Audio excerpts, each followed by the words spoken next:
Hello everyone, welcome back to my channel, Micah Let's Play, and guess who I am? I'm Micah, because who else would I be? Guys, today I'm so excited. We're going to be talking more about the Resident Evil Welcome to Raccoon City trailer by doing a character analysis. Also, a few Easter eggs that I noticed. Now before I get started, you know how Micah gets down. I made an intro, specifically for you. Enjoy!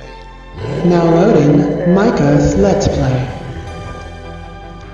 I know, I'm much too good to you. As I said before, we're going to be doing a character analysis from the vignettes that we got on each of our main starring characters. To get this started, we're going to be talking about the boulder puncher himself, Mr. Chris Redfield. In Chris's vignette, we actually get to learn that Chris Redfield is a small town hero, becomes S.T.A.R.S member. What makes this so fascinating is that we really don't know much about Chris's backstory outside of him raising Claire after the death of their parents. In the S.T.A.R.S novels, it's stated that Chris and Claire's parents died in a car crash. And honestly, that's the only version of events where we learn or understand what happened to them and why Chris became Claire's sole provider or guardian. If you played any of the games starring Chris Redfield, you would know that Chris is a no-nonsense man of action, and that he cares deeply about his fellow officers. As you see in the first game of Resident Evil and the remake, how he is very brotherly towards Rebecca Chambers, to see how hard he took Richard Aiken's death, and continuing Chris Redfield's story in Code Veronica. Once he got word from Leon that Claire was on Rockford Island, he followed her there, even to the Antarctic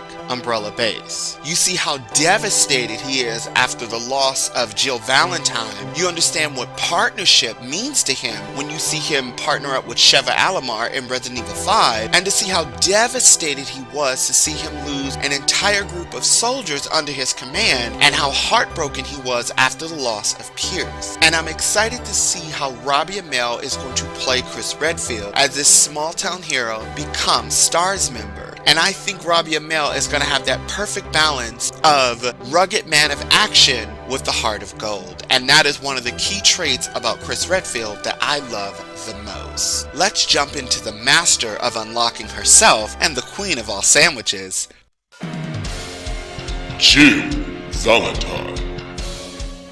Hannah John-Kamen is one of the most beautiful women on the planet, and I am so excited to see her portrayal of Jill Valentine. And also, Jill Valentine is one of the characters in this movie is so different from her original incarnation in the games when you see her in this film. If you played any of the games that star Jill Valentine, you would know that Jill Valentine also is a very no-nonsense woman that is about her job. If you know anything about her particular backstory, is that she is an ex-thief. Her father, Dick Valentine, was a thief who taught her everything she knows. And Jill Valentine changed her life after her father was arrested, and he asked her to do better with the Valentine name. And if you've read the books, S.T.A.R.S actually goes further into Jill's backstory and expands on Jill's backstory by also making her a thrill seeker, which also seems very interesting when you see Hannah's portrayal of Jill in this film. Honestly, I think the director, Johannes Roberts, took some inspiration from S.T.A.R.S book as well as from the original Resident Evil films, because if you notice, Jill's character seems a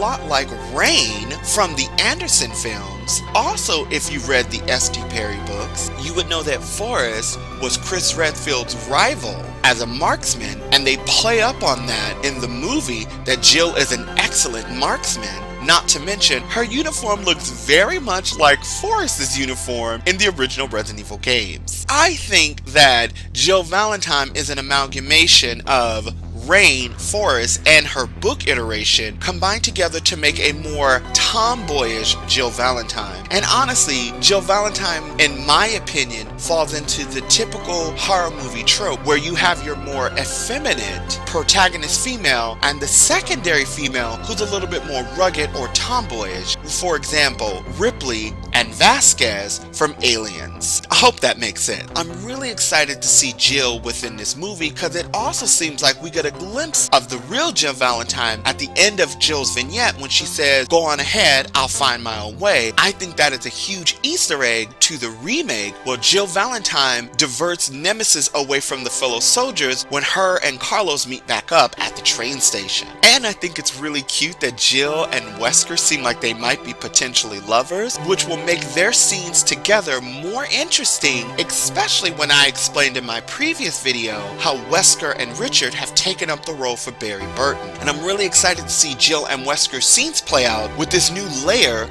built within their relationship. And speaking of Wesker, let's talk about everyone's favorite shady bastard, Albert Wesker. As I stated in my previous theory video on Albert Wesker's character being changed from the version that we know and love from him, meaning if you played the games, you would know that Albert Wesker is a very serious and stoic villain that always appears to have an ace up his sleeve. In Resident Evil 0 Remake and in Code Veronica, Wesker took on a more sinister, darker aspect of himself, especially in Code Veronica where he was reintroduced with superpowers, which is my favorite version of Albert Wesker.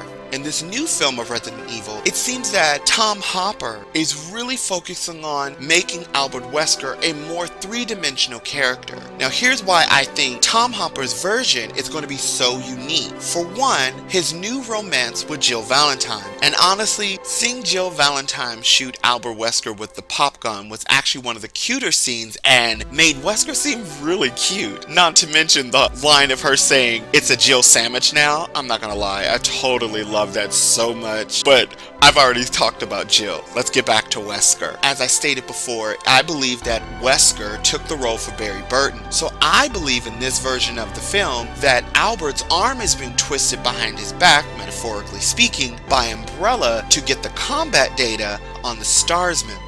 What would make this more complex if Jill and Wesker are in a romantic relationship with one another, it'll be even more difficult for him to stab the S.T.A.R.S members in the backs when he has a deep and meaningful connection with one of his fellow officers. And I'm really excited to see all of Wesker's scenes play out, especially because it seems like his character goes through a massive arc within this film. And honestly, I am super here for it. But now let's talk about everyone's favorite rookie, Leon Kennedy.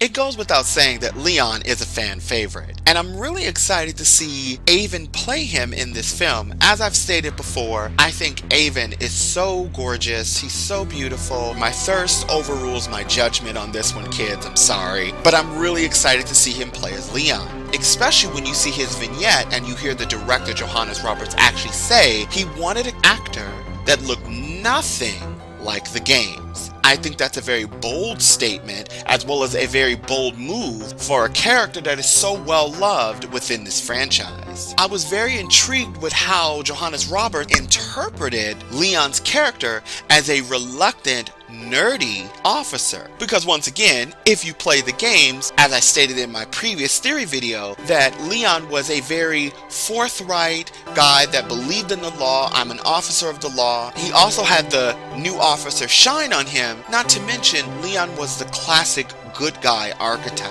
I'm really excited to see how Avan's gonna play this reluctant, nerdy new cop, soon to become action hero within this film. I'm not gonna lie to anybody, no shade, but Leon is my least favorite character in the franchise. It's not that I hate Leon, I really don't. He's just never been a character I was particularly interested in the entire franchise, although knowing he is so well beloved within the fandom. So this version of Leon actually has me super excited, seeing him being explored as a character in such a unique fashion. And honestly, I cannot wait to see it. Not to mention, it's so cool to see Avan say two lines from two different Resident Evil games. From Resident Evil 4 where he says, "Where's everyone going? To bingo?" Even though that was just a little clip, as you can see here. Where's everyone going? Bingo? Watch the new Resident Evil trailer now. Also, he says the line from Resident Evil 6, "I found it in first class." I love the fact that the director is having a lot of fun with the material. Although he's creating his own story, he's still drawing a lot of inspiration from the source material. Now let's talk about the actual star of the film, my favorite character, Claire Redfield.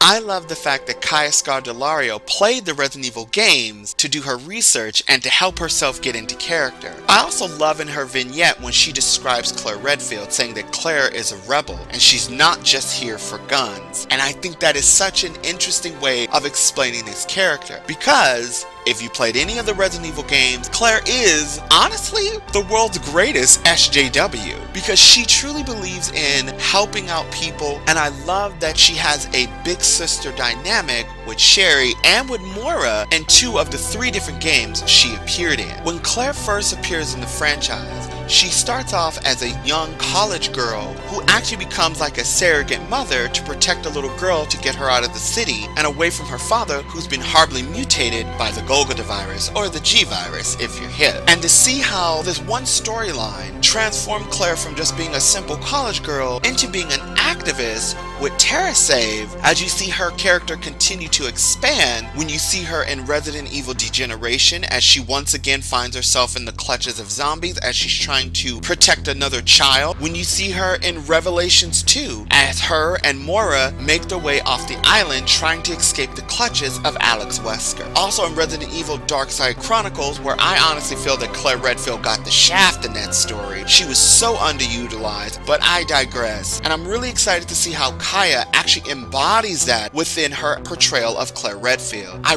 really love seeing this because Claire is my absolute favorite character, and I'm so excited to see her take center stage in a franchise I love above all others. Now let's switch gears a bit and let's talk about a few Easter eggs that I really like seeing and I'm super excited to see in the film. For one, the Spencer Mansion. It is so incredible to see how much detail went into this film. When it comes to the photos, when it comes to the staircase and the main lobby, it is just honestly amazing to see how much attention to detail is in this film.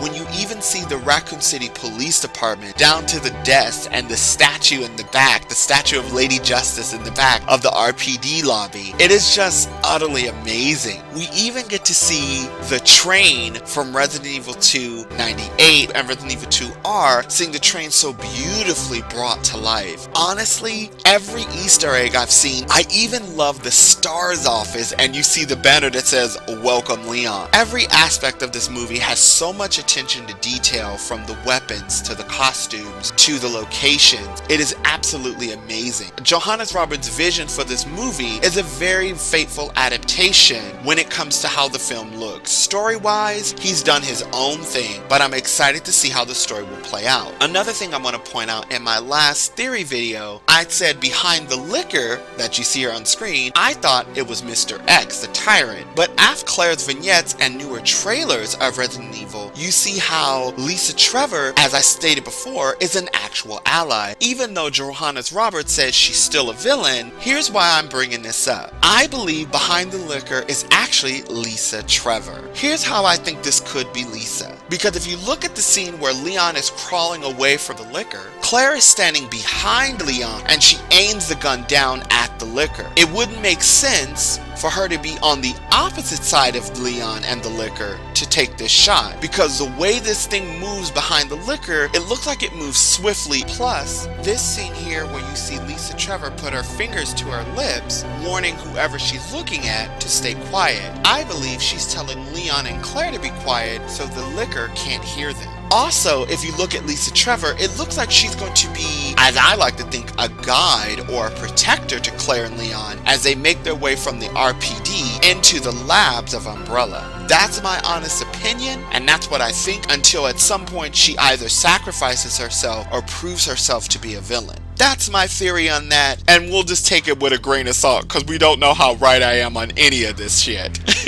But in closing of this video, guys, so what do you guys think? Do you agree with my character analysis? Did you notice some other Easter eggs that I didn't point out? Also, what do you think of my new Lisa Trevor theory? With all that said, guys, if you guys enjoyed any of this content, do me a huge favor by considering liking this video, subscribing to my channel, hitting the notification bell, and leaving me a comment in the comment section down below, because I would love to hear your thoughts and feelings on everything we discussed today. Remember my golden rules of washing your hands, wearing gloves, wearing a mask, practicing social distance, giving everyone love and respect. Remember to live, think, and dream big. I love you all to life, but until then, bye!